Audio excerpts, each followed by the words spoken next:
Good evening. I'll start.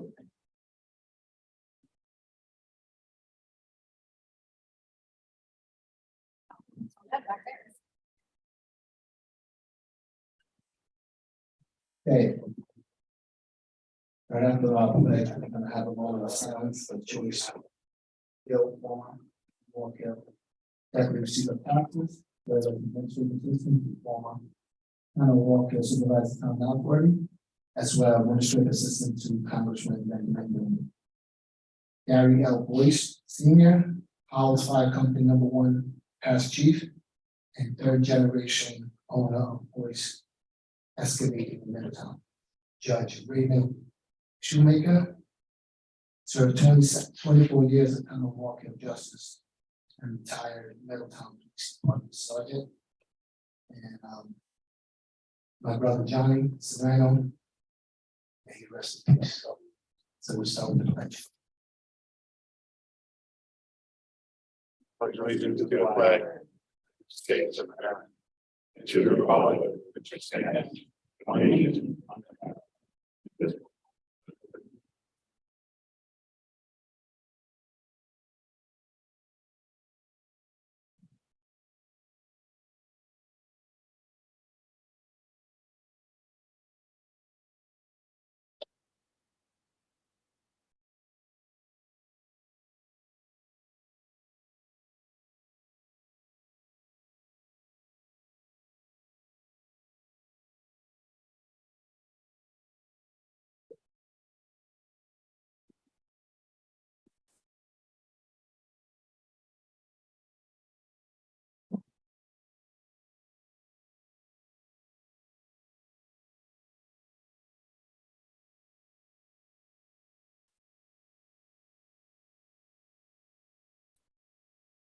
One thing before we start, the veteran will take a moment due to the upcoming weather advisory will be in the next couple of days. Please check on your elderly neighbors. Please. That so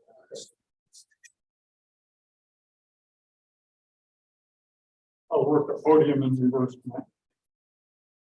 Hi, everybody.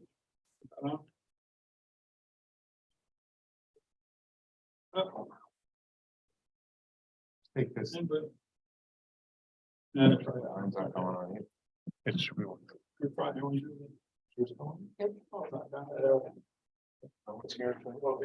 you very much. Hi, everybody here in the meeting and on Zoom, our TV. I'm Tom Osworthy, the current town historian, along with June Vanderschaft, our very effective assistant historian. We're also with the Town of Walk Hill Historical Association. The association's main function is to honoring citizens that have contributed to the growth of the town of Walk Hill over the years with plaques of their achievements in the Open Air Museum at Citizens Memorial Park at 74 Van Burenville Road, near the Dogwood Farms, formerly the Maple Farms farm area. Here, one of the latest plaques that we have been working on. We are now recognizing Miss Sarah Whalen from the Pets Alive founder on Derby Road. She was born December 1942 and passed in 2007. Sarah Whalen, founded one of the first no-kill animal shelters on the East Coast in the town of Walk Hill. Pets Alive lived up to its name, taking in just about any type of abandoned, ill, injured, neglected, and abused animal, including farm animals. Farm animals, of course, helped what made the town of Walk Hill grow, including the farm animals that were set to be euthanized, left to perish.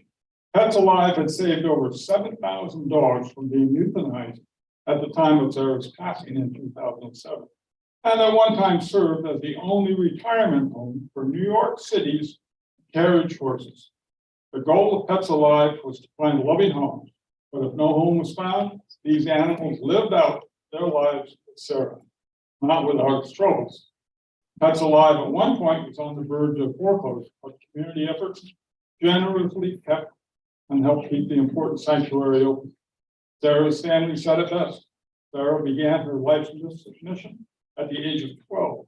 She followed her dream, rescuing and finding loving animals with homes. She endured through many obstacles to create her animal sanctuary. Over time, it cost her marriage, her health, and her belongings. Everything was for the animals. Sarah's reward for her life's efforts were the thousands of animals that she saved from certain death. The animals, and all of us, thank you, Sarah. The Whalen Family 2007. Now, as an added note, of all the types of horses that Sarah Whalen was able to save, like the carriage horses in New York City, there was one type of horse she could do little about. They are the river horses. Now, you all know river horses, right? Everybody know about river horses? Well, you probably do. Have you been to the zoo? And you also know Greek. You say, well, it's Greek to me. Well, the river horse is a Greek word from hippopotamus. So we don't have very many hippopotamuses in the town.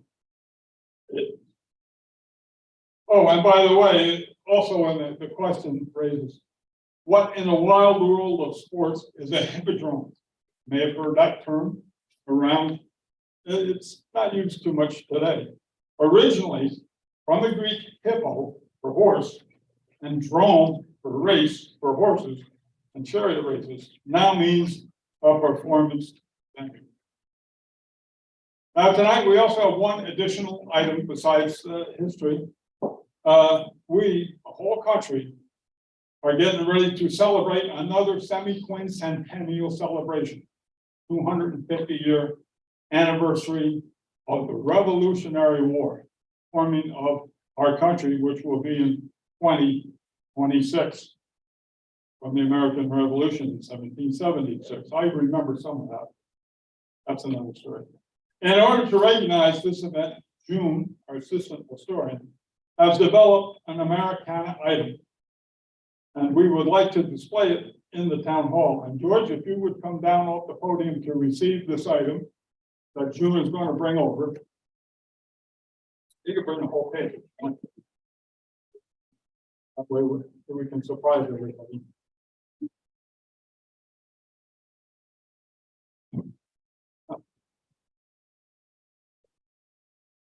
This is an item that June had handmade, and we would like to do a presentation. We can just sort of show it around a little bit over there. It is a description of some of the famous artifacts down in Washington, D.C. As a matter of fact, I went to all of those just about a week ago to visit something. We also want to display along with some other American Revolutionary memorabilia, such as, and it happened right here in town at the Garnet Hospital area. Henry Wisdom made 3,000 pounds of gunpowder for George Washington.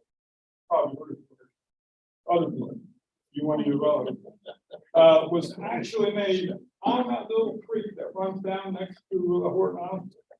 Horton, the old the Garnet Hospital. And perhaps in the future we could also do a New York State gold and blue sign that represents the gunpowder that was made there. And that's a direct connection from the town of War Hill to the American Revolutionary War. And by the way, at that time, you were part of Ulster County. You were not Orange County. Orange County was a line drawn halfway between here and Goshen.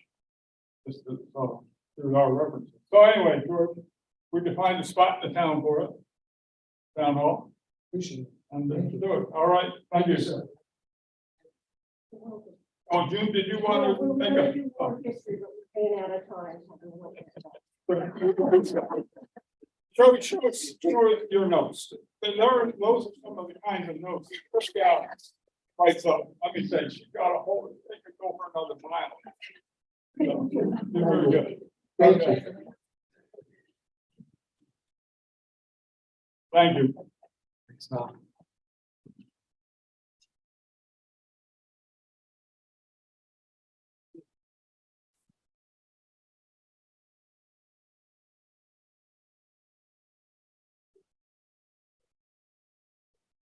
Next, we have something that's not on the agenda, this agenda at the last minute, and it's a young lady who had graduated from the Pine Bush Academy.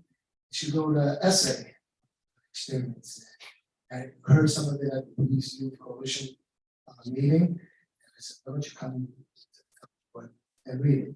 So I had Rosie step up, introduce this young lady.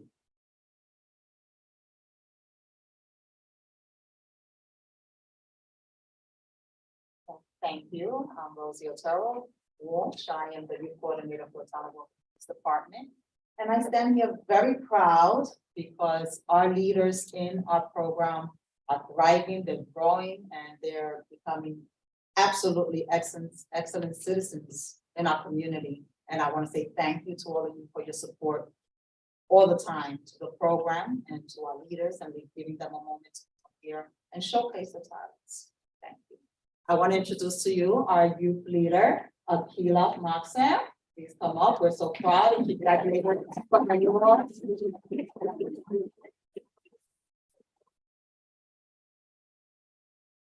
the history of the world, so many individuals have come forth and presented themselves as leaders. Some have failed and some have risen up to prove their worth, but despite the differences, they each had one or more characteristics that went over the group of people that they were meeting. I know about these things. By the dictionary definition, leadership is the action of leading a group of people or an organization, but in my opinion, there's much more to it than that. I consider leadership to be many things. Anyone gave the description, guidance, and inspiration to others in order to help them reach their goal in a simple and preferred manner. Along with this comes a slew of traits that truly make a good leader, including honesty, bravery, loyalty, determination, respect, selflessness, and most importantly, integrity. These characteristics all come together to make hopeful and nearly ideal leaders which are necessary in society. In communities and organizations, strong leaders like this are needed because they provide structure, aid, and reliability to their followers. Without good leaders, society won't function as desired, and the world we know and strive to obtain will no longer depend. In my life, I have experienced a fair share of leaders who have done their best to help me and show their potential as reasonable guides. One of these people is a woman by the name of Rosie Otero Walsh. She is head of the Town of Bulk Hill Youth Coalition, and throughout the years, she has been one of the positive influence in not just my life, but lives of everyone else. She is always so bright and hopeful, and that kind of personality is so refreshing and while leaders and friends usually become corrupt and lead their followers on their own path. Her perseverance and determination to help others have brought her and her community so far, and I honestly believe that most of the growth of this town is due to her actions, affirmations, and desire to be better for the future. There has never been a moment where I doubted Rose's abilities because I know that her promises always follow through. She is honest, caring, bold, courageous, and well, she is one of the most loving people I have ever come across.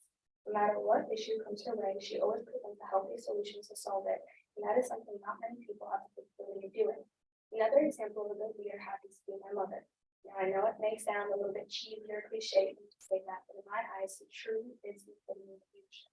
She has faced so many endeavors throughout her life, and somehow she still manages to rise up and guide those who follow her path. But I'm being honest, I believe that being a mother of a stable child has caused her family very strongly oriented and proud. Because my brother has Down syndrome, and over the years, she has had to work extremely hard in order to pave the way for him to have a peaceful lifestyle based on his condition. It's not the easy. Meeting after meeting, form after form, she has made my brother's life as comfortable as possible, and by doing this, she has inspired other mothers and guardians to have the motivation to do the same for their children as well. She participates and speaks up, and when she does not have enough energy to do her part, people who she has led step in and support her. Her kindness and gentle heart and open-mindedness have all brought her to the position she's in now, and she is what true leadership looks like. Personally, I have always been willing to seek out opportunities of leadership whenever they are available. Therefore, I have found myself being part of organizations and functions in which I get the chance to display my way of leading. An instance of this includes being part of the Town of Bulk Hill Youth Coalition with other members from my community. We all get together with those who mentioned before, and we decide what areas of our neighborhoods need to address and what events may be helpful or enjoyable for people with Orange County. Some examples include breakfast for veterans, distributing food, school supplies, and unique sales, etc. By doing this, we are able to bring people around us and hope and make them want to do the same for the community. This is why the Law Leadership Program has transformed me better, because now that I understand what it means to be a positive leader, I can implement the required strategies and society that we should meet in order to reach our common criteria. Some of the issues that I would target first that I have seen in my school are spread globally. I, for one, was heavily bullied throughout my primary years in the middle school, and this completely I wanted to negative place. I feel as though bullying stems from inner problems that begins to be projected toward others, but in reality, all it does is cause more pain for others, and in this world, the less conflict, the better. If my peers and I could find some of the source of the message, it potentially minimize bullying and local community and speak the better fit for people of all the children. Furthermore, there are plenty of available organizations that will find the several communities such as sponsorships with the veterans, shelters, volunteer centers, and nursing. While some might be dreading the sound of all of these options, there's always something out there waiting for the right person. If you feel like something is the right fit, you always have a choice. In final analysis, I can confidently come to an end with one final thought in mind. Being a leader means being yourself, and when others see this, then too will want to take charge and change the world for the better. I've been in this program for about 2.5 weeks, graduated now, and in this time I've seen so many examples of leadership that my heart goes full of the knowledge that the people around me were able to help each other become the best versions of themselves. There's no mountain too high that we as leaders cannot get over, and so with this, I encourage everyone to get out into the world and see what can be offered to them, because everyone has a purpose and everyone can lead as long as they put their minds to it and be the followers of inspired leaders before becoming the very own others.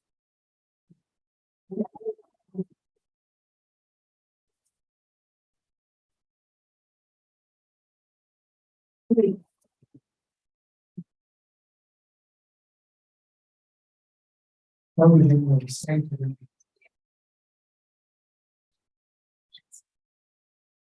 The mother, and I know Rosie is so very proud, Yes. as we are, as lucky to have you in our community. God bless you. Thank you. Now we're gonna do some recognitions.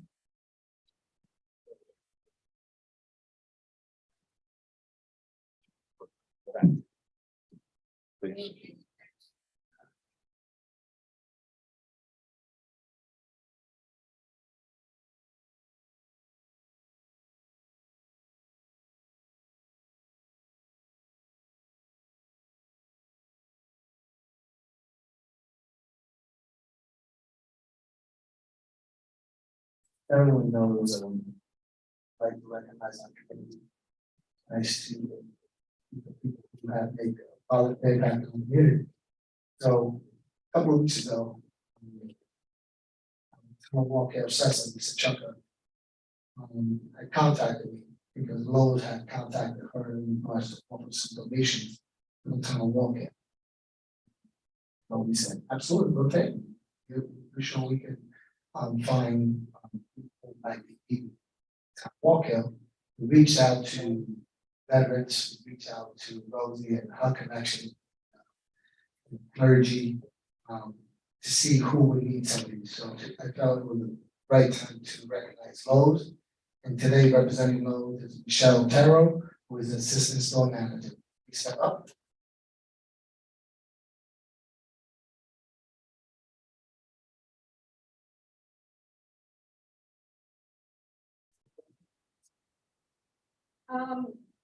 So obviously, we're happy to help the community and so in the future. We're here for everybody, right? We'd rather give the stuff to people that need it. Thank you.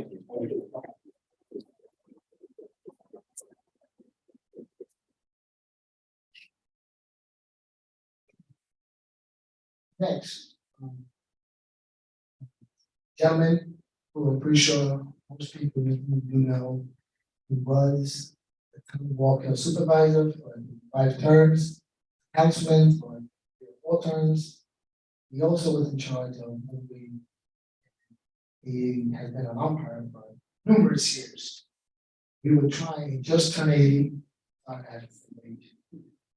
And we were trying to get him to do New York State Championship set up and down.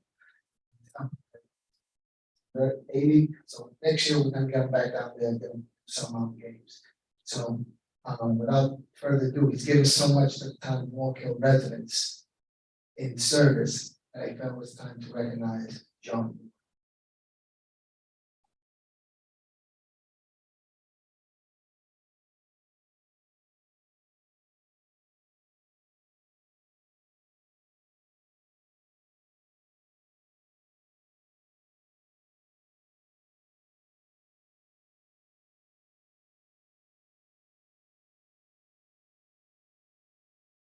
Always been on the state, it's a pleasure serving with Hannah Walker as supervisor for 10 years. We accomplished a lot in those years, and this building is one of them. This room here was the size of, I think, the old town hall down on 211, probably. So we did a lot. And it wasn't just me, it was the whole town board and the whole community that got involved. So we did a lot here to get this thing. Make it safe by having the police separated from the town hall, which down in the old building, you see the check guys coming in with the chains, walking right by the town clerk's office. To go to court that day, so that's it. I'm not gonna talk.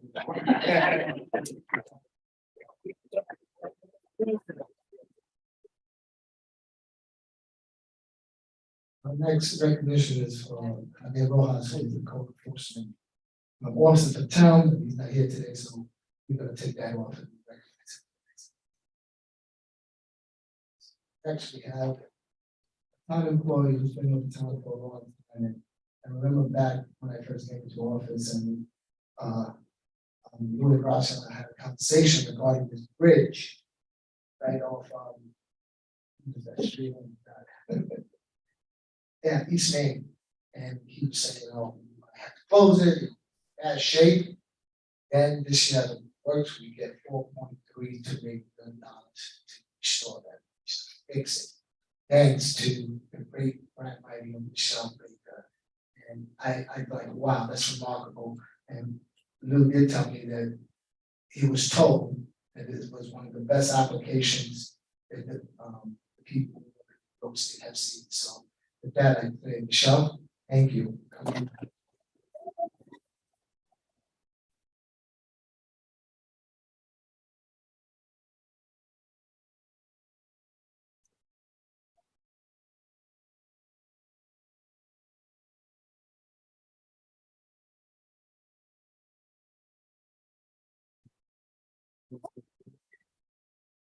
Mr. Supervisor, if I may. Again, I'll leave you. I just want to say a couple things, please, on Michelle Baker. Michelle Baker is kind of a silent hero of the town. She started with the town in 1996. So I've been here 37 years. I've had 27 years with Michelle Baker. Over the years, her position has evolved. She started as a secretary of the Department of Public Works, and now she is the DPW administrator. She's taken on a leadership role, of course. She's taken great pride in working to secure funding. And just a little bit of background on the grants that we do get. To this day, Michelle has completed 40 grant projects. She now is managing an additional 21 active projects. So that's 61 grants over 27 years. The funding she's applied for, received on behalf of the town since 2015 alone is over $24 million. Each of these grants comes with responsibilities that do not end after the application has been submitted. That is just the beginning. For each project, she must complete the required paperwork, bid out the work, organize contractors, engineers, oversee, track the progress, report the progress to the funding source. And if you ever dealt with New York State and their paperwork, you know what that's like. It takes a lot of planning, organizing, prioritizing. And I want to thank Michelle for her dedication to town of Walkville. Like I said, collectively, we are probably close, I would say, over the past 27 years to somewhere in the neighborhood of about $40 million in grant funding, specifically to Michelle Baker. So thank you very much. Amazing.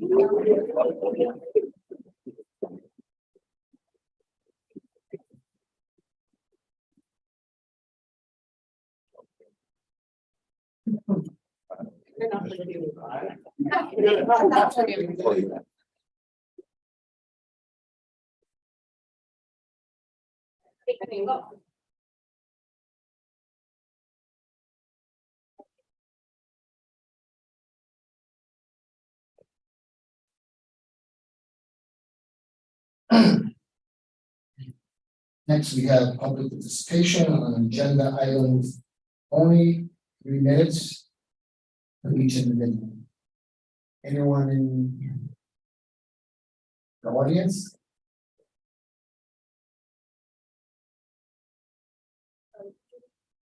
It's for agenda. Agenda items only. Public comment on the other public comment. Anyone on Zoom?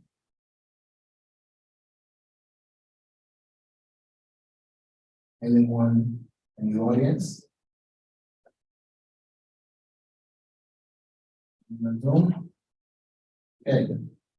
We go on. Next, we go to correspondence. And clerk. There is one piece of correspondence from a Brendan Jenkins.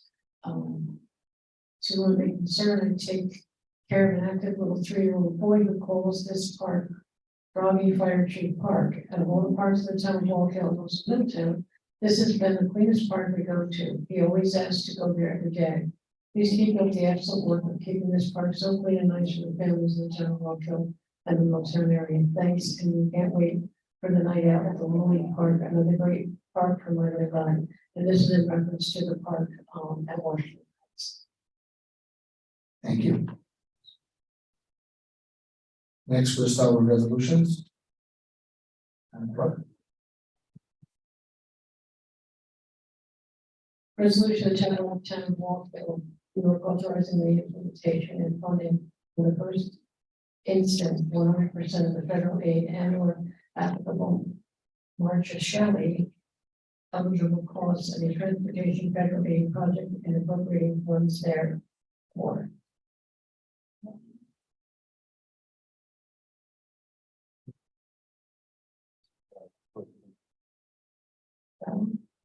Resolved the sum of $768,764, which is $991,504 minus the previous $222,840 is hereby appropriated from the highway fund balance and made available to cover the cost of participating in the phases of the project. It is further resolved that in the event that all federal and non-federal share costs of the project exceeds the amount appropriated above, the local town board shall be as soon as possible to appropriate said excess amount immediately upon the notification by the supervisor thereof. Motion. So moved. Second. Second was. Mr. Gordon, Yes. Mr. Valentin, Yes. Mr. Meyer, Yes. Mr. Johnson, Yes. Supervisor Serna. Yes. Just as a note, I went through the kind.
Okay. You good? Good? Yep. Resolution of the town of Waltham appointing a part-time lifeguard at Circle Park for the summer of 2023.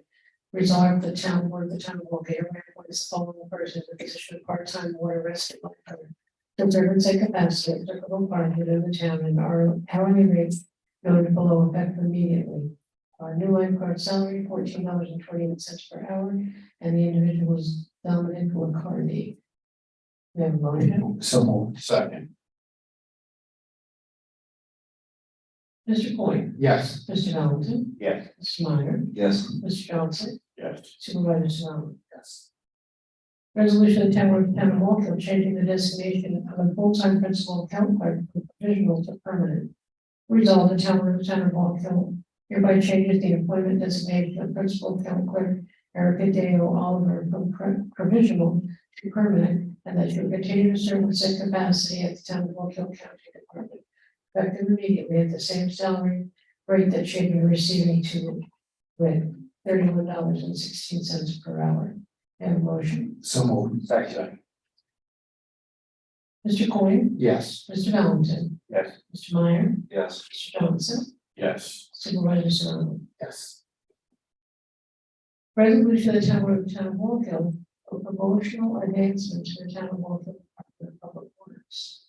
Resolve the Town hereby makes the following promotional advancements in the Town of Walk Hill Department of Public Works retroactively to March 1st of 2023. William Rowan promoted to senior automotive mechanic. Daniel Riley promoted to heavy equipment operator 2. Douglas Moore promoted to skilled laborer. Gary Stableman promoted to skilled laborer. Clark Najak promoted to senior water and wastewater mechanic. Edward Rogers promoted to heavy equipment operator 2. Stephen Berry promoted to senior water and wastewater treatment plant operator, provisional. Luke Mortensen promoted to senior wastewater treatment plant operator, provisional. And further resolved that said promotions are subject to the submission and acceptance of all appropriate documentation by the Orange County Department of Human Resources and effective upon such acceptance. No motion. So moved. Second. Discussion, please. Just so everyone is aware, these promotions are a result of the latest CSEA contract with the Department of Public Works, providing for automatic promotions when the employees in question meet certain criteria of length of service with the town, length of service and position, without any disciplinary history. So the town board wanted to make sure that was in the contract and recognize longstanding employees of the town with the support of the Commissioner of Public Works. Thank you. Mr. Coyne, Yes. Mr. Valentin, Yes. Mr. Meyer, Yes. Mr. Johnson, Yes. Supervisor Serrano. Yes. That's all I have. Okay, let's stop. Comments, Councilman Meyer? Thank you. Next Tuesday, August 1st, starting at 6 p.m. is National Night Out at the Town of Walk Hill Little League Field. We'll see everybody there. There is a heat advisory in effect through Friday, 9 p.m. as the heat index will be up around 102 are expected. The closest cooling stations for town residents are Middletown Recreation Department at 393 County Road 78 and the Town of Crawford Senior Center at 115 New York 302 in Pine Bush. I have a complete posting of where the cooling stations are on my social media account. I will also be posting hot water safety tips for animals, your pets. That actually is also there. It is recommended that you keep your dogs inside. If they are outside, make sure they have a shady place to lie down and have plenty of water as they get dehydrated really quickly. Please, please, this is a warning to everybody. Never leave your animal alone in the vehicle. Do not leave your pet unsupervised around the pool, and don't let your dog linger on the asphalt as the asphalt gets really, really hot and will burn their paws. Orange County's Freedom Fest was moved to Friday, August 25th at Thomas Cole Memorial Park. The Orange County Fair is now open, and Orange County, I also wanted to mention today, put out a new initiative called Healing Communities. The purpose is to help support families that have been impacted by substance use disorder. If you are looking for resources or wish to connect with others for support, you can check out healingcommunitystudy.org for more information. If you or somebody you know is struggling with substance use disorder, you can call 311 or 988 here in Orange County. You can also come into our police station where we have both handcuffs and somebody will be able to assist you. So thank you again, and that's all I got. Thank you. Thank you. Councilman Johnson? Thank you. I will start with the building department for the month of June. They was 226 units issued. The certificates of completion and occupancy, was 87. Total fees collected were $97,381. They addressed 35 complaints and carried out 1,011 inspections. As always, a great job by that department, and their staff. The water and sewer department had a pretty crazy month for July. Not only did they have multiple water main breaks, but they had the severe storms that we experienced had some effect on some equipment there, and taking trees down and such. In the last 2 weeks, there was actually 8 water main breaks that occurred, and had to be repaired. And then, as always, they try and do that pretty quick. The crews do a great job, but some of these were difficult places to reach where the break actually was, so it took a little longer than normal. And it's not known if it was, some of these were caused by lightning strikes, with lightning strikes the ground and boiled water in the main, or if it was just, dated infrastructure, or a combination of the two. But either way, they took care of it as fast as they could and got it back. In addition, there was the 8 water main breaks. There was 3 service leaks that needed to be repaired, and it's always a town like to thank everyone for their understanding and know what it's like to be without water even for a short amount of time. A positive from these storms, though, if you guys recall, in June and May, it was super dry. It didn't rain for like 6 weeks, right? So we were facing a water shortage. Now we have thunderstorms that bring 7 inches of rain in an hour.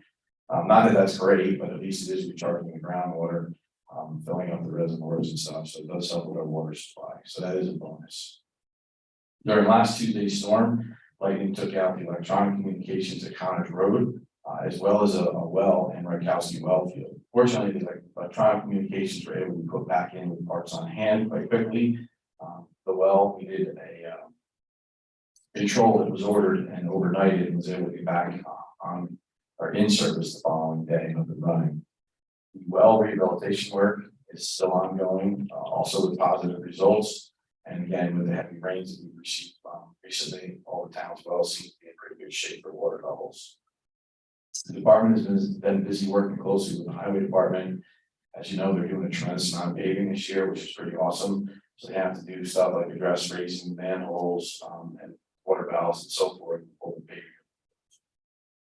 The Rakowski well field expansion and inland water tank rehabilitation is still ongoing, as is the clarifier project at the wastewater treatment plant, Weston Avenue Pump Station.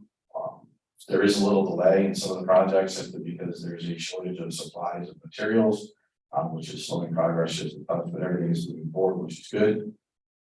And the department continues daily to work with contractors and engineers throughout the town, make sure any projects have no effect on the infrastructure. And as always, that's a job that these guys and gals have to do, 7 days a week, 24 hours a day, 365 days a year. So it's a great job by that whole department.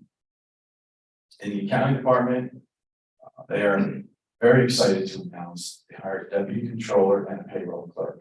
Both of these individuals, we've been looking forward to getting them on staff, getting them trained and up and running. So it's much appreciated that they are here. The water and sewer conversion to the new software, the MCSJ, is finally complete. So within the next few weeks, you'll actually be able to make payments online with a credit card. That should be up and running, and just noted that your new bills will look a little different because they're from the new software. One of the cool things is they'll actually have a bar graph that shows last year's usage based on months. They also implemented a payroll warrants opposite week program, which actually seems to be working out quite well. And then finally, they're getting ready for the 2024 budget season, trying to get things in order for that.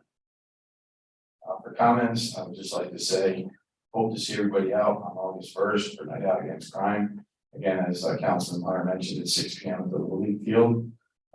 That's a good night to come out and, experience everything that's happening in town and why things are so great to live here.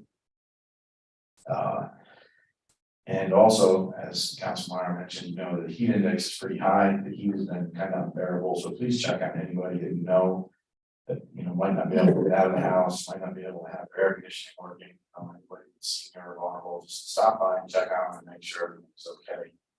Because there's if you paid attention to stuff that's going on in the Midwest, you know, they have 130-degree days now in Arizona, so there's people dying regularly. Thank God we don't have that, but, you know, 100 degrees is still pretty high. And now that it is summer, you always hear me say have families the most important thing you have. So please take time to enjoy some quality evenings, quality vacations, afternoons, whatever, with anybody that's important in your life, because, you know, the memories that you make doing that certainly last forever, but the way that that can change someone's life forever is you know, insurmountable. So, please take time to do that. All right, thank you. Thank you. Councilman Johnson, Councilman Khan. Okay, thank you. I'll start with highway. So we've started our 2023 paving program. We began milling streets on Monday, the 17th, and completed the process on Thursday, the 20th. With the milling process complete, we are touching up around all catch basins, manholes, water valves, and gas valves, so that we can begin paving and not have to stop. Our plan is to pave in the same order that we milled, starting on Crane Road and finishing on Maples. We will then move on to the more rural areas of the town as per our paving list. We're in the process now, as we speak, of paving Ballard Road. That will be complete on tomorrow, the 28th, with a fresh overlay of 2 inches of compacted asphalt. I know there's been a little bit of stress with that whole, that's a main artery there, but it'll be done tomorrow. It'll look terrific, and an awful lot of potholes on that road, so that'll all be taken care of. Veterans Affairs, the ongoing effort, which to pay off the wall at the Memorial Park over by Maddie's Diner continues. We've got it down to about $5,000, and we'll be having a spaghetti dinner on September 9th at the community center. From 3 to 8, $15 for adults, $12 for kids, and then it goes down, you know, under 5 is free.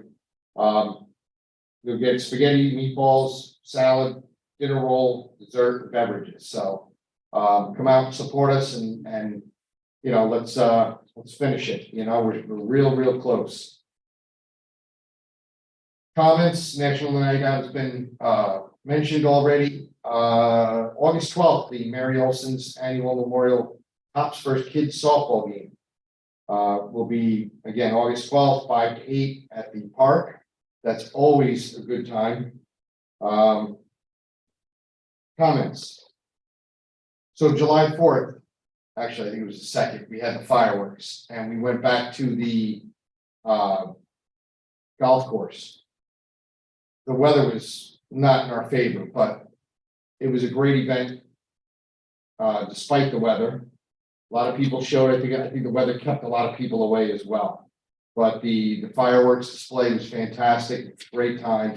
Anybody who made it out there can agree that the finale was incredible. And I just want to say thank you to the Circleville Fire Department for once again putting on the best parade ever. That is the best parade, bar none. I can't describe the feeling of taking that turn off of Goshen Turnpike on the 302 and seeing, you know, 50, 60, 80 kids. I don't know. I mean, it's just awesome. It's Americana. Everyone's waving their flags. It was a beautiful day. We lucked out with the rain. I think it sprinkled while we were lining up a little bit, but that was it. So that was a great job again by the Circleville Fire Department putting that on. And I will just leave it with congrats to Erica for being made permanent. She took a risk on being hired provisional. She had to take a test. She got to score in the top 3 of that test out of the whole county. Otherwise, you don't have a job. Well, guess what? She scored in the top 3, and now she's with us forever. So congratulations to her. Thank you, Mr. Supervisor. You're welcome. Thank you. Councilman Bellinger. Thank you, Supervisor. I'll start with the police committee report. Currently, our staffing in the police department is 47 full-time police officers. You notice, if you remember at the last meeting, we voted to hire 5 additional police officers that are going through the academy as well. Our arrest record to date, year to date, is up 16.15%. That's 496 for 2023 versus 427 in 2022. Police Committee Council report during our June 6th meeting, Public Works Commissioner Lou Gracia provided information, presentation on public works and private projects that are planned throughout the town.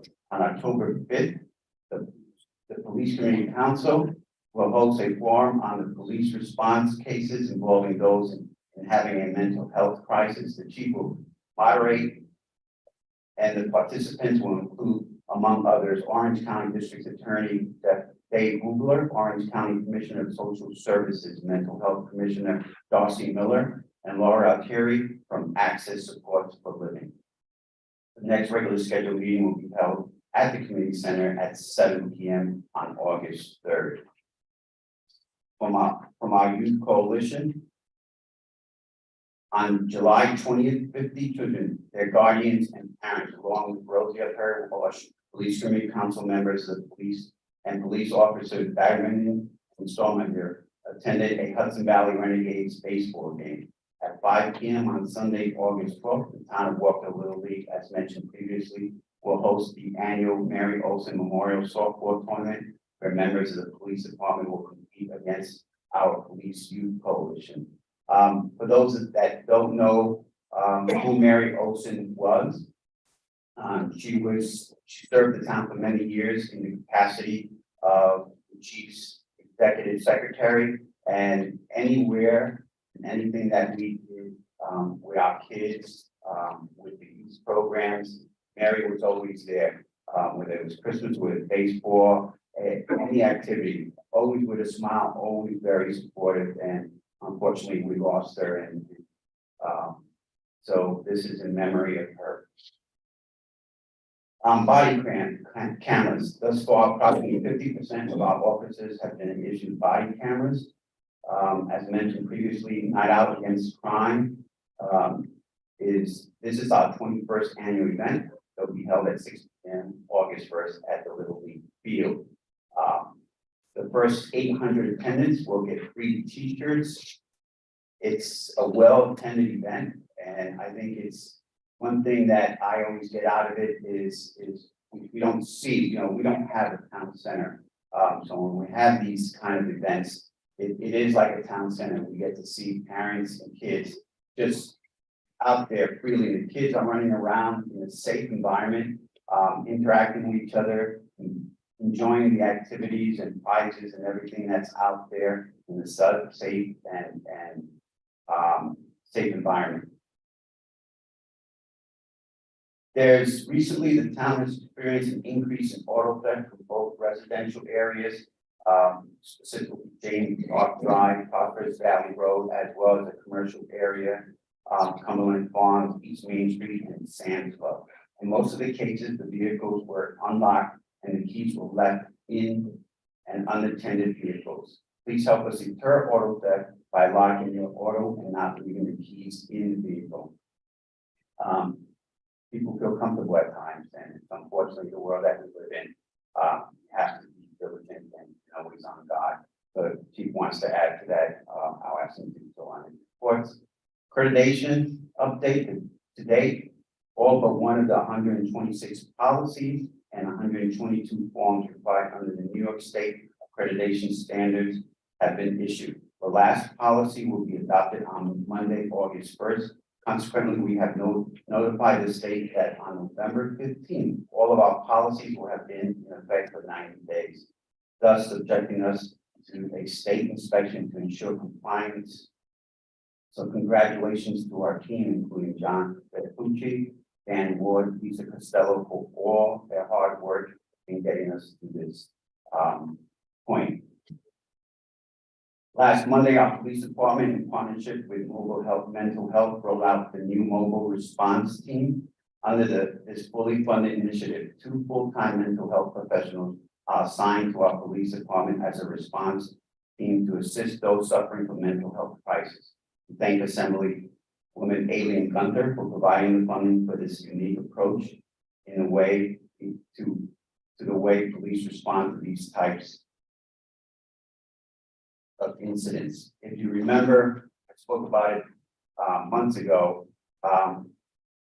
One of the things that our police officers deal with, and at times is how do you deal with people that are dealing with mental health and their behavior. Is it misguided? Is it the wrong or the right response? So hopefully with this type of help, we're going to get that kind of guidance, that kind of training. And if we have someone that is suffering from that on a call, these folks will be able to assist those police officers in dealing with those cases. So very good program. Again, thank you, Adrian Gunther, for that support. For our parks, they just recently repainted all crosswalks and town parking lots that needed striping. They constructed the dog kennel for the new K9 police dog, and starting next week, they'll be setting up for night out. And they started adding safety surfacing to playgrounds. Basically, up to 400 yards have been added, trimming trees and shrubs and parks that needed. The weekend of August 5th from 6:30 to 8:30, there'll be a free concert at Circleville Park by the Country Concert. They continue to do their weekly mowing and trimming. Ronda's Club donated a little library box. We now have one located at Circleville Park by the entrance of the Boys and Girls Club. So anyone that wants to drop off some books, it greatly appreciated. The other thing they did was change out the fence topping at the Major League and Minor League fields at the Little League Park.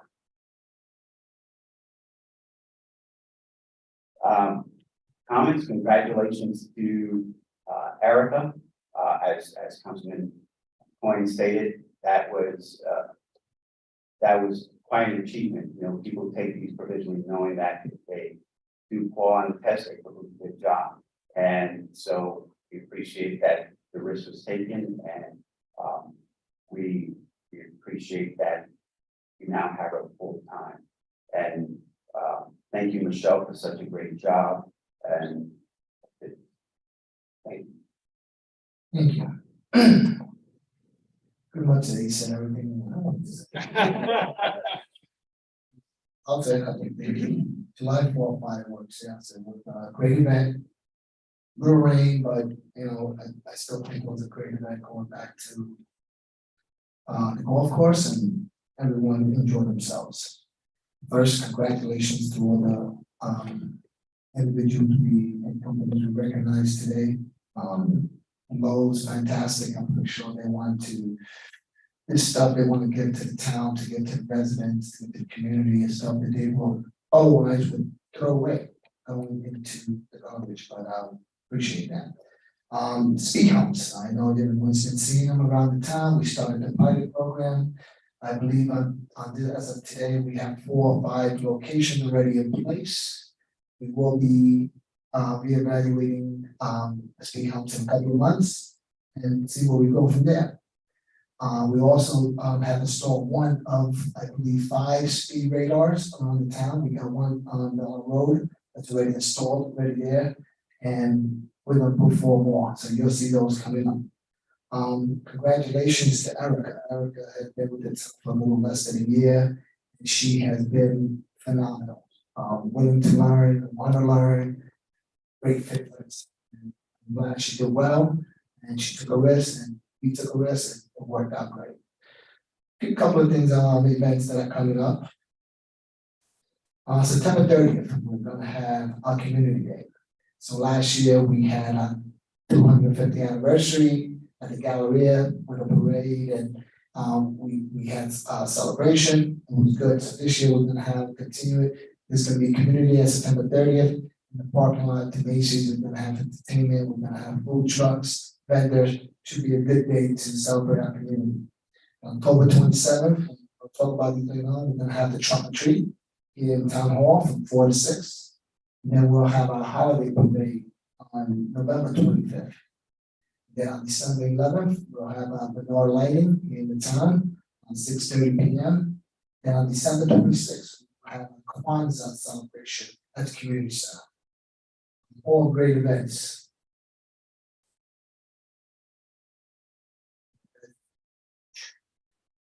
In regards to the fireworks, I would like to thank DPW Parks, Highway and Water Sewer who helped out getting everything together. And it was interesting to watch everything come together as the weather was, everyone was like, oh, rain's gonna rain. As the fireworks went off, it started raining a little, but people stood there. They enjoyed it. It was a great event. As for the mental health initiative that Councilman Valentin's talking about, I'll let the chief speak on it more, but it was important to me.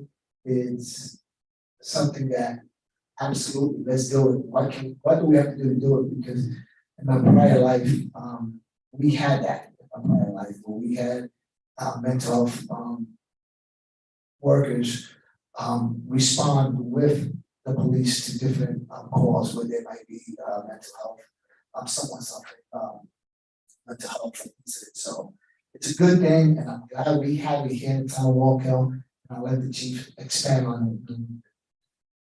And that's all I got. Right, I have two things I wanted to mention. One, John Ward, I think that you had started not completed the tunnel between the Galleria and Orange Plaza, so that was a big thing. And I wanted to congratulate Pastor Louis Gracia on his most recent, his son got married and who did the ceremony. So God bless and congratulations. Minister, sorry, Okay. sorry, Minister Gracia. That on my resume. So congratulations and best of luck, right? Thank you. Town clerk? Thank you. Couple happy things, a couple sad things. Judge Shoemaker, he was a good friend to all of us here. He had a career, I think, that spanned over 40 years and the town justice. And he was a great guy with a story or a joke. Officiated over countless weddings. He would always say, give him my number, give him my number. He enjoyed doing weddings, and near the end of his career, he was proud to say that he had a Spanish ceremony that he could do. So we would send him a lot of folks. And he would always have a competition with my mother. They both had 4-year terms to see who would be the largest vote getter. And unfortunately for the judge, I think Miss Hogan always prevails. Joyce McGill, another star in the town of Welcome. She was an amazing lady. She worked in the tax office for many years. She was a great volunteer. She spent a lot of time with the Project Linus, doing the blankets. She was probably one of the most generous people that I have ever known. She just was a great lady. And my mother hated it, but boy, she made a kick-ass lemon cake. She really was a great lady. John Ward and I started around the same time. I remember when we were doing this building, I used to say to him, I want to go in there, and he'd say, you can't go in. And I'd say, I want to go in there, and he said, you can't go in. And then finally, when he let us come in, I think we both cried because the place was so absolutely beautiful from where we came from, with duct tape on carpeting and broken walls, and it was a great job that you did here, John. And we used to butt heads every now and again, but John and I at the end, now we're cardiac friends, so we hang out together. And Michelle Baker, there's really not much you can say about Michelle Baker. She's probably in the top, I guess, maybe 3 or 4 of town employees. She will pretty much do anything that you ask her to do. She knows how to do pretty much everything. And if I can't find something, I ask her. If she can't find something, she asks me. And in the end, she usually ends up finding it. So, I always like to just kind of step over the line. I put budget time. We just really recognize her because the money that she has brought into this town, especially now with this project with that bridge, we would have never been able to afford to repair that bridge. So she is a great lady. And on the happy side, we are collecting for the backpacks for Hopes for the Boys and Girls Club. So if you want to bring the back to school supplies, and I know there are a couple different organizations that are collecting back to school supplies. So maybe with Jill, we can, we can share the wealth. Because I know that once we put it out on social media, people start bringing in bags of stuff. So maybe this year we'll split it up between the couple different organizations that are collecting. Thank you. Thank you, Madam Clerk. Next, we have the Commission on Public Works. Good evening, Mr. Supervisor, Town Board. Thank you, everybody. Just real quick, a lot of things have been covered tonight. I do want to give a shout out, of course, to the DPW crews. We've had some extreme weather, especially for July. We recorded only over 14 inches of rain in about a 10-day span. So we ended up with water where we've never had water. We've ended up with drainage issues where we've never had drainage issues. We're trying to get out, we're trying to take care of them, we're trying to rebuild what we may have lost through the microbursts and the floods and things like that. Thankfully, we didn't get anything like they got in the southern end of Orange County. We did send some mutual aid down there right after that happened. We gave them two trucks, I think, on the first Monday. And then on Tuesday, we sent down one of our Bobcats, another truck to help them out. But they're rebuilding down there. They lost some of the stuff that they had rebuilt. Like 3 days in, they had another microburst come through. So it's been a crazy weather summer so far. But I want to thank all the DPW crews for doing what they're doing. Another thing, a shout out to our general shop. We don't talk about them too much. We run a general shop up there under Marty Strzelka, and we have 4 mechanics and a parts person up there, and they keep, like I said, literally over 200 pieces of equipment running. And they break in the winter and they break in the summer. The only time they break is when they use them. So we use them all the time. So they're constantly busting their butts up there. So I want to thank them for that. The park staff, of course, again, we're mowing more grass now than we were in May and June. But they've kept it up. All of our facilities are awesome. Get out, enjoy them, have a good time, have a good summer.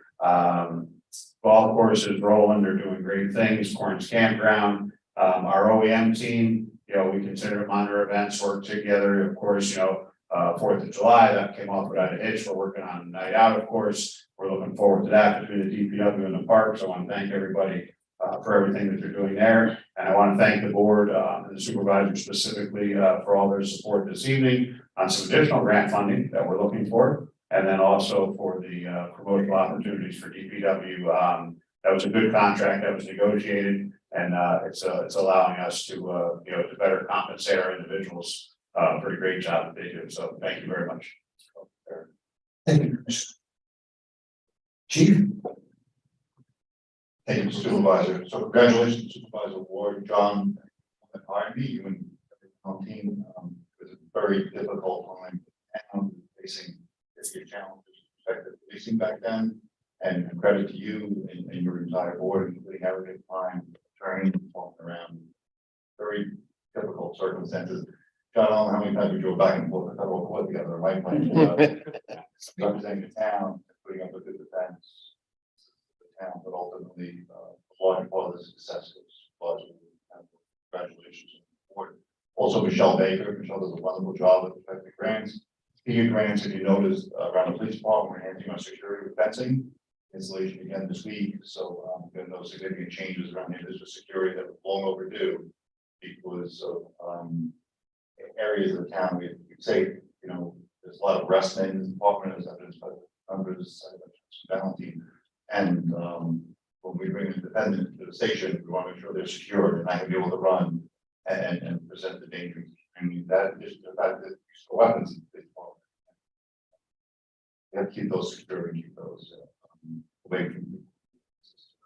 Let's take the point that we see any of our officers wearing these. These are bracelets that were made for us by a student, kindergarten student, at Maple Elementary School. They did a project and they sent each one of us a personal greeting card to thank us for the great work we're doing. Just because I should pass on some knowledge where we can get these things. We do this better justice than I did. But it was a great surprise that the children show up and present each one of us with a personal greeting card and bracelet that we also officers aware and the great support of the department. As mentioned with respect to the partnership with mobile mental health.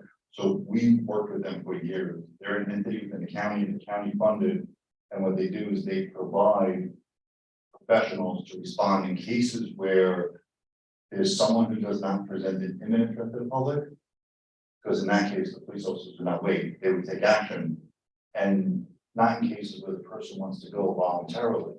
So there's a big middle ground, and those cases involve someone who's isolated and contained, poses no threat to themselves, no threat to anybody but themselves. They're not armed with anything like rifle or gun that can cause harm to someone from a distance.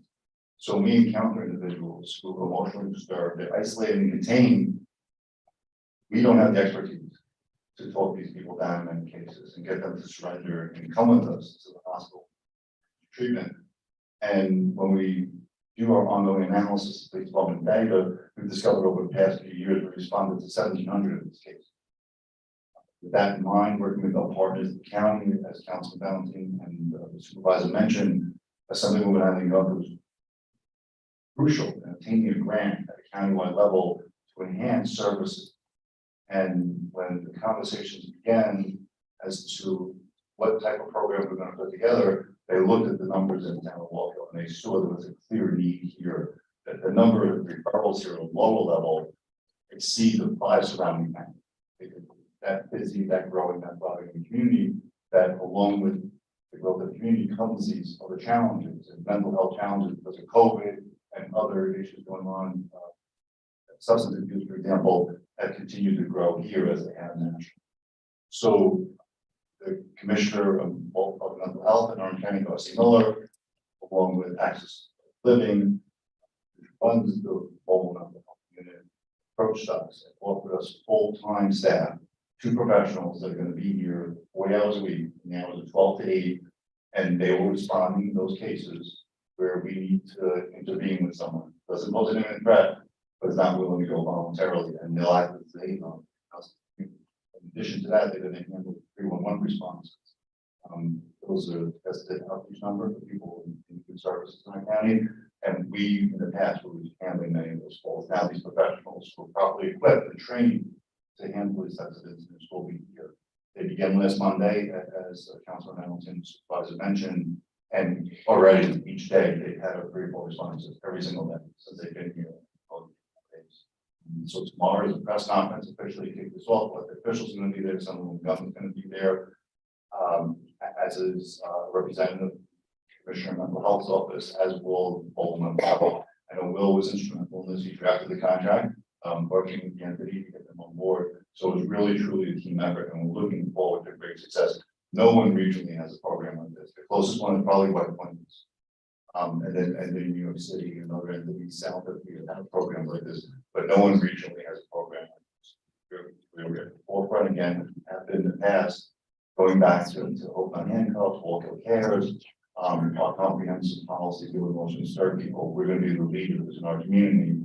And as Eric mentioned, it's going to lead to a symposium which we're hosting on October 5th, Brian, between Council, Brian Davis, and Deborah Devins, who are here tonight. We already have Darcy Miller, Dave Hoogler, and we have Laura Altieri, who's the leader of mobile mental health. So far, those are the 3 slated speakers. Unfortunately, I have to moderate. You have to deal with me moderating, so I have to go down part of the presentation. It's going to be a wonderful event. It's going to be very focused. It's going to deal with this very issue, which is police response to people in crisis. Thank you. Chief, just one clarification, just to be clear, I did not draft the contract, it was provided to the town, I just made some changes to make sure it complied with our department policy. So, but Thank you.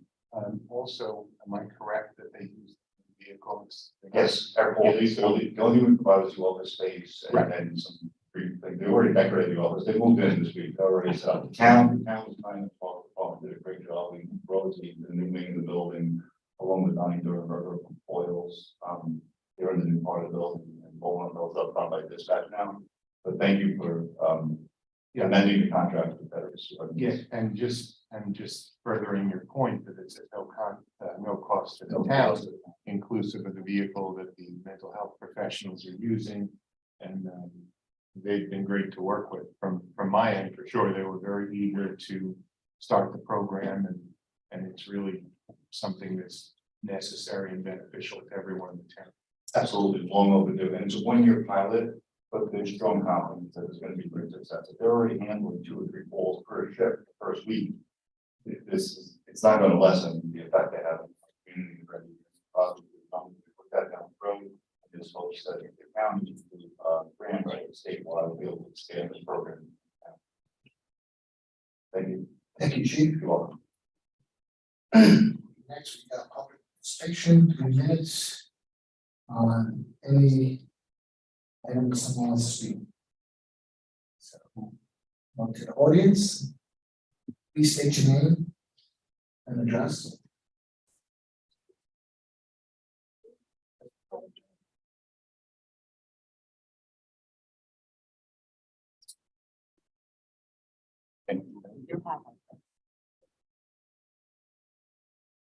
Hello, my name is Minister Jill Wilkins, and I am part of Wilkins Mention International. And I've been a resident here for the last 30 years, Wall Hill. And 8 years ago, we started a program called Extended Hands. It started with 300 book bags. And now we have our event coming up August 26th, and now we have 2,000 children. Last year, we had 1,000, we gave 1,000 book bags, 1,000 everything. And this year it has been double, and I'm here asking for your support. Anything you can do, anyone you can point me in the direction of. I know I spoke to Louisa and Gracia, and I connected with the young man who's giving out bicycles. He's agreed to give them all bicycles, and he gave out 3,000 last year, so they just have to go there. We got Frito-Lay to come on board. We have H&M coming to give their workers, they're gonna pay them for the day to volunteer. We currently have 25 volunteers, but we need another 25.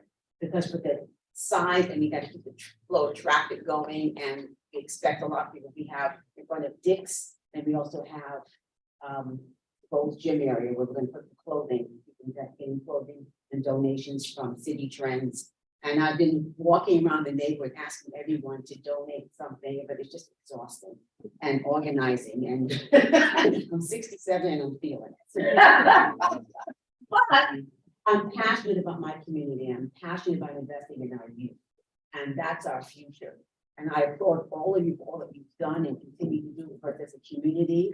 But our youth need new things. A lot of people that we serve, they get a lot of hand-me-downs. So I know that Larry came last year, Councilor McCoy came, and Eric Johnson came as well. He's also in my board that I live in. And you can see it was a really busy, robust event.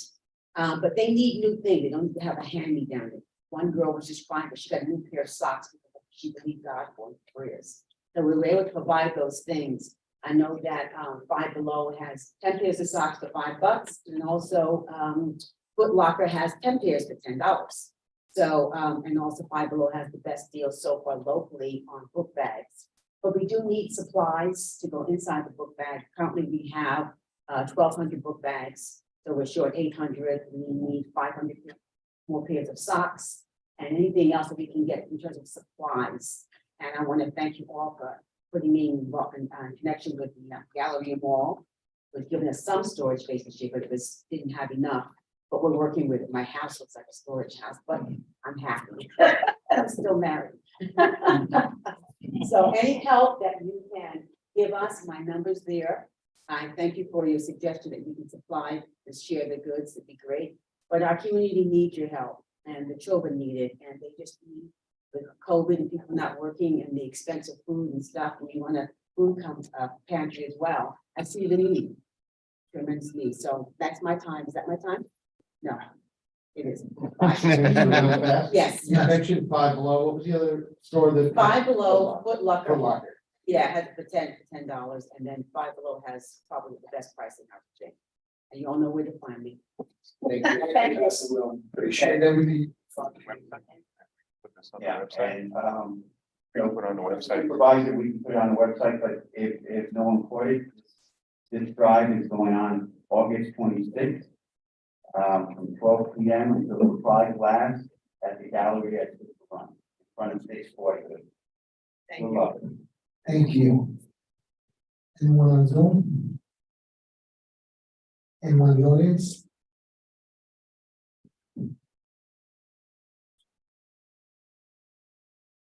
Good evening. Wendy D'Amico again. And I'm just gonna hand out something to everybody. So you can know what I'm talking about.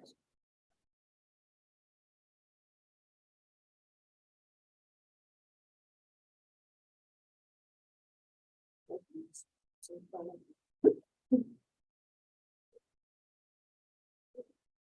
you.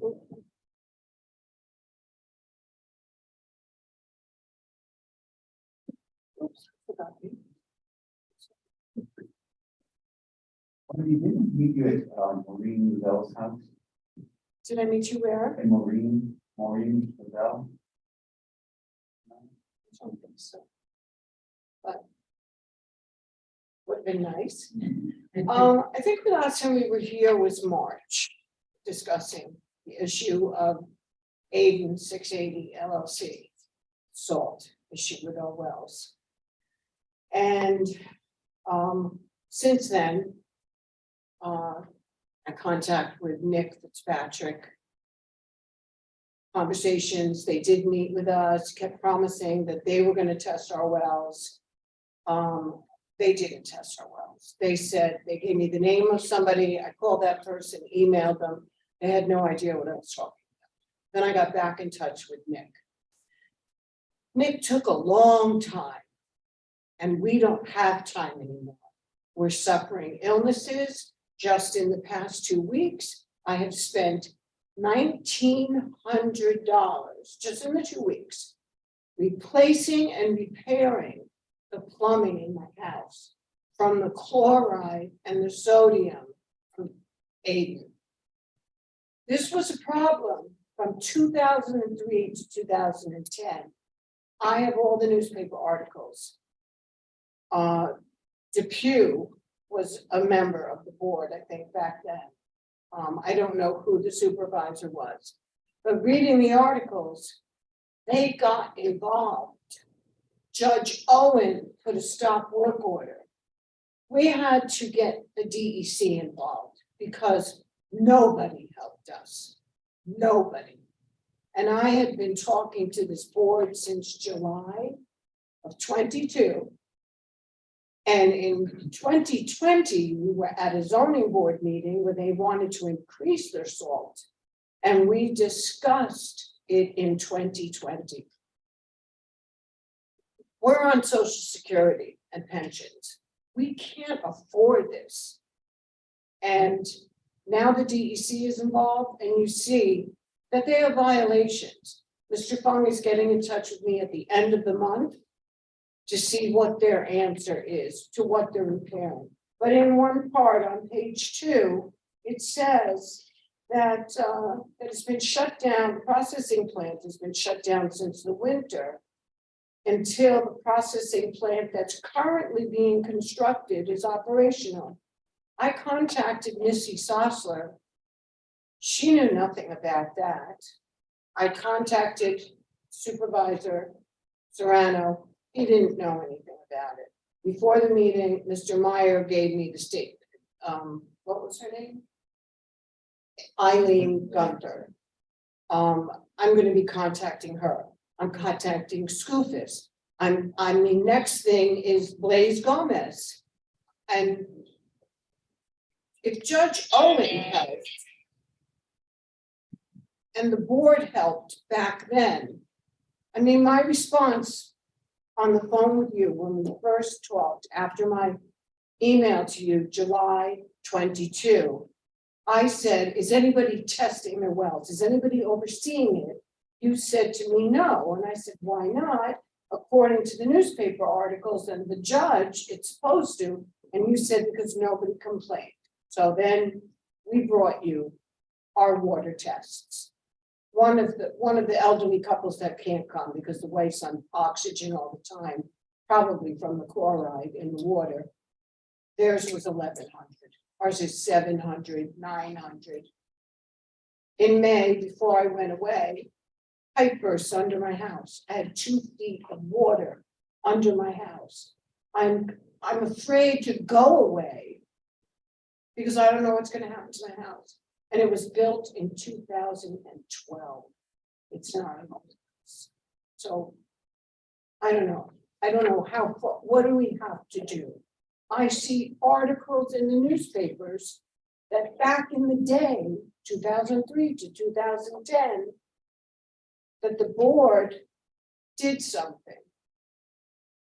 So we're here again, and we're gonna keep coming back because we want help. I don't know, I mean, I don't know what else to say to you. Thank you. I'm being told that the DEC has jurisdiction on this. So I'm not sure exactly what happened to 2010, but I'm being told that the DEC is the one that did the violation. I know that, So then it ends with, it but ends. whatever they decide, they're the ones that are gonna go after him. And he, of course, gave his answers to the DEC. I haven't gotten those answers yet. I will He's probably probably get, gonna give it to you, and, or you can give it. I have no problem doing it. Okay. Like I told you in the beginning, I will be contacting Mr. Stockton first thing tomorrow. Because I haven't heard from anybody. I mean, I contacted you in the beginning of June and asked you if you were aware of the violations, and you said, yes, I am. You know, I need more than yes, I am. Can I ask what you're gonna be speaking to Well- Mr. Fitzpatrick Right. about? Anything you have? I'll advise the board on this separate, but yes. I'm Catherine Stassi. I'm also part of this whole, and I've been in front of this board, prior as well. What is it that you're gonna be speaking to Mr. Fitzpatrick about? Because next, he told me that he was gonna test the wells. Well, I'm gonna tell you right now that I absolutely refuse to have Mr. Fitzpatrick on my property or anyone to test my wells. We've had our wells tested at our own cost. There's no reason at all for him to be testing our wells. We have our proof, we have our testing, we tested numerous times. So we have our proof, we have our burden of proof. The burden of proof now lies with Mr. Fitzpatrick. And the DEC apparently knows that they are in violation. They're in violation, he's in violation, we're not in violation. The harm is being done to us. The 5 different homeowners that we are aware of, that the land and the water and the wells in our surrounding area are contaminated. I personally have been to my pulmonologist, and I do not breathe through my lower diaphragm. And he said that the levels that I experience in my home of 780, which the normal levels are 250, are toxic to me. Therefore, my strict veins, pulmonary embolism to the lung, 2 fake hips in the last 6 years are probably due to the corrosion that I've experienced because I was showering, drinking the water for the first 6 years I lived in this house. And when I became aware of the situation, I stopped. Because I immediately stopped drinking and cooking the water. But what damage has it done? It rusts out the pipes. What has it done to me internally? I also have Barrett's esophagus. I have a 1 mouth and 1 in 4 chance of getting esophageal cancer. It's got to stop. It's got to stop. Because these houses are not, they're not sellable. We've now lost our property value. It's got to stop. Somebody's got to be held accountable. And it's not going to be her. It's not going to be him. It's not going to be me. And the poor Demeters. She's on a full-time respirator.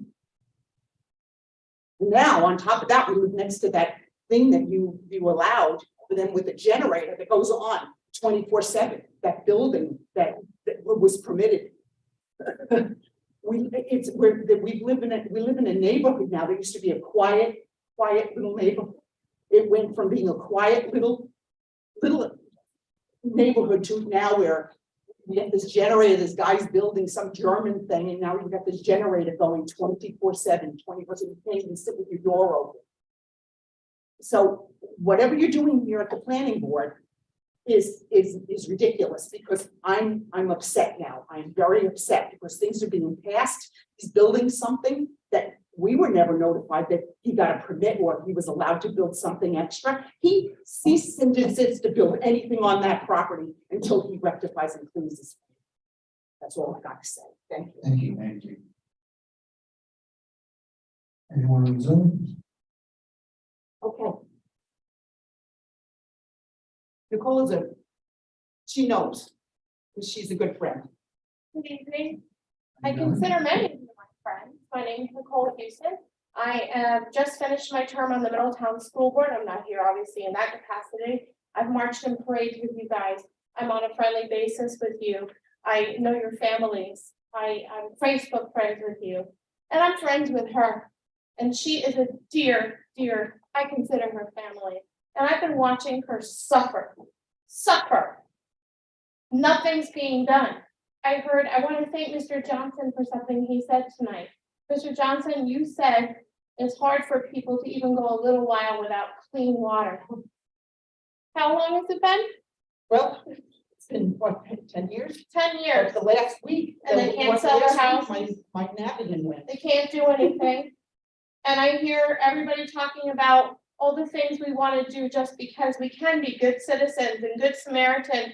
I love what you're doing for the children. But now someone's in need, they don't even have clean water and nothing's being done. And I hear, oh, it's the DEC and it's passing the buck. I'm sorry, I'm just gonna say the truth. It is what it is. You guys need to do something. It needs to be the right thing. I have over 100 hours of city planning training.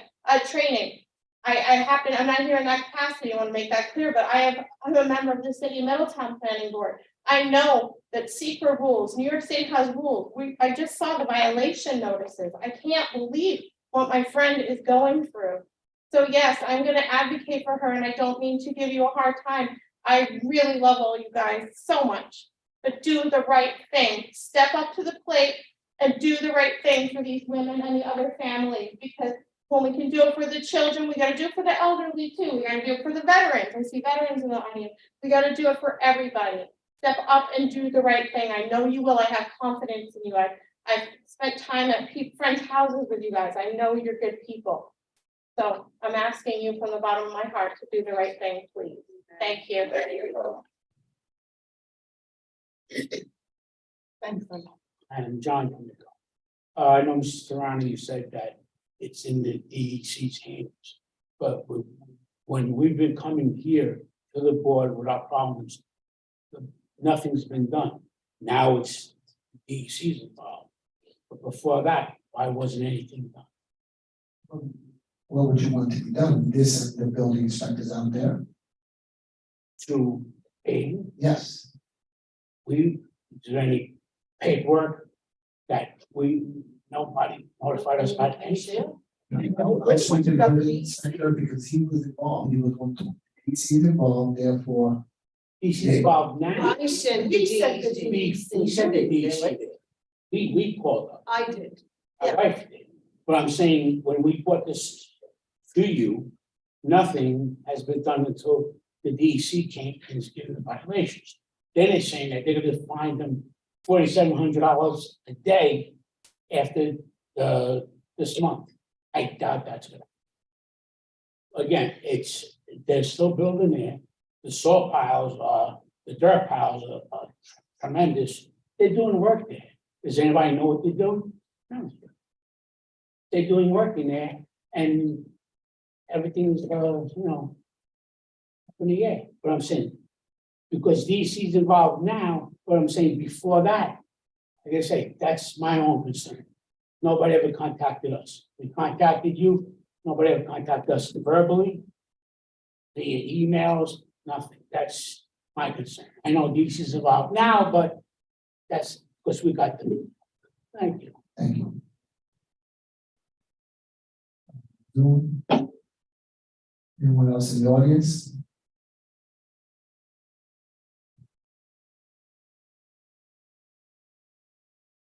Zoom. Audience. That being said, motion to adjourn.